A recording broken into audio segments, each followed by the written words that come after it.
Oh man, oh.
All right, made a ton of progress out here. Pretty simple job actually when you think about it, because for the bumper, all I've really been planning on doing was just using a 2x4 of steel, because I don't want anything that's sticking out that I can get hung up on. You know, if we're gonna be in the big rocks, all the clearance you can get will matter. Of course, I have some leaf springs that are gonna have a giant amount of overhang. Those are gonna get hung up. But you know, as far as the middle goes, once my diff goes over something, I'm hoping I can just really drop down and my bumper won't get hung up. I haven't seen a lot of bumpers set up like this. The one most notable that I've seen is Lance's tracker that was on 47s. I don't think he has it anymore. The thing was huge. He used some long springs in the back. I'm not sure what they were, but he had like these bars going out that held his shackle. And I have something very similar, but mine are only sticking out about 8 inches. So definitely not as crazy as his, but it still looks really weird, but I dig it. I'll show you guys what we got now. Ka-chow. Now, does that look interesting or what? So you can see the distance between the tire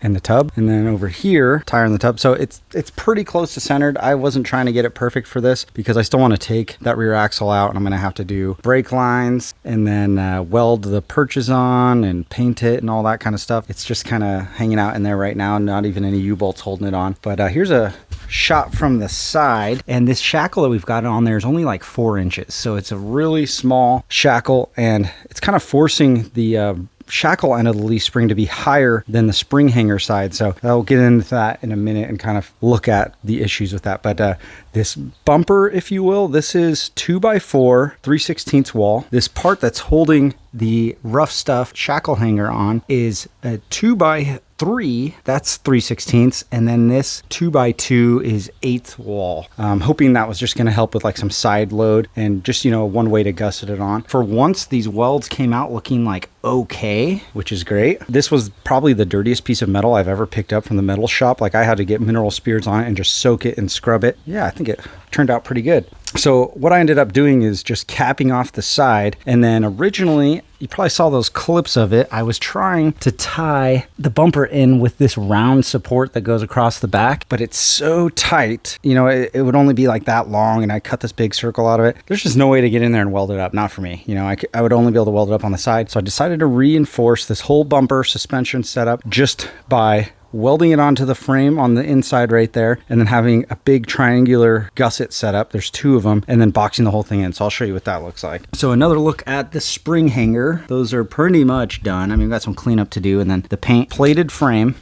And then this can be really hard to see in there with the tire. Let's see. Let's try to zoom. Good chow. All right, there we go. And you can see we still got some slag in there and some stuff to clean up, but it was just 2 3/16 gussets, one top, one bottom, boxed it in with some more 3/16. So it's welded down here, and then of course across the whole gusset. So it's boxed in pretty good. I hope it's going to be strong enough. I think it will be. CMRI doesn't weigh too much. At least the sprung weight isn't. Axles pretty much right where I wanted it. Pretty far aft. I mean, now that I'm looking at it all set up, the shackles and the spring are hanging out behind the tire a few inches.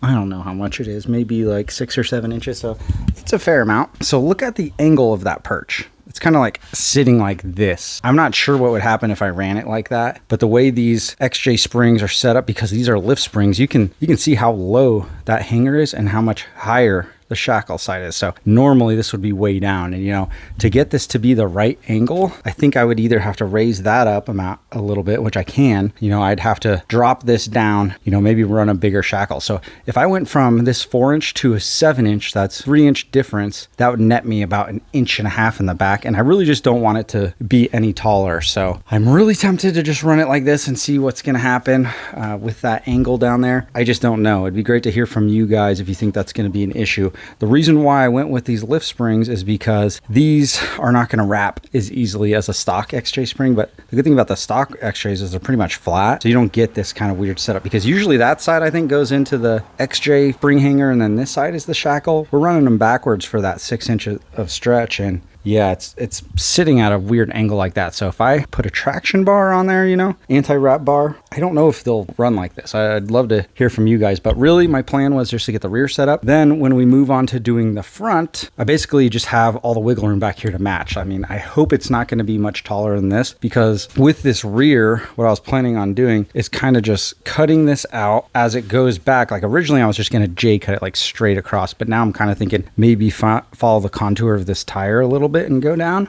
Just might be a better look. And then eventually building some corner guards, some plates that can tie in and hopefully protect this thing, you know, keep it around a little bit longer. This is that dent I got in there a few months ago, and yeah, this thing got kind of beat up down there. It's hard to tell in video, but there's a lot of crookedness going on here, but that's what she's looking like. I mean, it's this video just isn't doing it justice. This thing is just a monster already, and sitting in the driver's seat's fun. You know, it's got a bit of a rake now, but I mean, there's nothing under it. It's just suspension holding it up, and the suspension I had before in the front. And you'd think the rake would be a lot worse, but it really hasn't gotten that much higher because of how those perches are back there. There's another look at that perch there. You can kind of see that angle. Well, what's next is I need to get this Samurai front axle out of there, get all that suspension components out of there. I'm going to take this over to Frankie. He's hopefully going to throw this on his Samurai, you know, the exact same setup. And then we'll be doing the same thing except with the front. The goal is to have a 105-inch wheelbase, which puts the tire in the front pretty far out there. But we're basically just going to do the same thing. I'm going to do the spring hanger a little bit differently. Now that I've seen this, I'm going to have the spring hanger a little bit higher and then the shackle hanger a little bit lower. And if that ends up lifting this more, then I'll just match it in the back using that shackle. But yeah, this it's crazy. This thing is not that much taller than it was before. Like I thought this thing was going to be way bigger. I could also go a stock XJ spring, maybe add a couple leaves and see if that'll work. But I've just heard so many bad things about it. Like I want the back to be good with leaf springs. So someday I can just focus on 3-linking, 4-linking the front and putting on like air shocks or something, and then just keep those leaf springs in the back, because I find that that's a pretty good combo. I've seen a lot of other guys have that leaves in the back and linked in the front. It seems to work great. Maybe link it in the back eventually. Yeah, you can kind of see the rake in this picture, but still. Or should I just drive it like this? Just drive it around like Joe Dirt style and, you know, have my rear tire sticking out where this one ends. That's where that one starts. Showed this in my last Samurai video. That's the location of the front tire to be at 105. Of course, it's sticking way out because that tire's on there, but I'll have a better idea once I get that front axle out. And this is what we're looking at for 105-inch. Our struggles with the front are going to be, you know, cutting this out. Like I really just want to keep as much of the Samurai look as I can. I'm hoping this tire is going to be sticking out enough to where, you know, I can turn and flex and it's not going to hit the body, and I don't have to cut that much out because I love the Samurai body. But looks crazy. Stuff's coming slow. I've been working a lot. Just got done doing some school. I'm going to go back to school, so there's just a lot going on. I just don't have a whole lot of time with these projects, and I need to prioritize time with my family over working on this. So it's coming. Very doubtful that I'm going to make ZukiCon. It's like I'm like 99.9% sure ZukiCon's not going to happen for me in this thing. I'm going to do my best to not miss it. I'll find some other way to get there. Maybe I'll take the YJ out there and you know, all the samurai people can pretend like they don't know me, but I'll be hanging out with you guys anyway. So thanks for checking it out. If you guys have any tips for me, especially on that rear leaf spring setup, love to hear it. I mean, if it's just off-road only and I have like enough protection with the anti-wrap bar to just run a weird spring angle like that and not have any wrap or anything, I mean, I might try it out. Leaf springs are easy. All right, guys, thanks for checking it out. Don't forget to subscribe so you can see this thing when all the new videos come out, you know, and keep up with it. See you guys in the next one.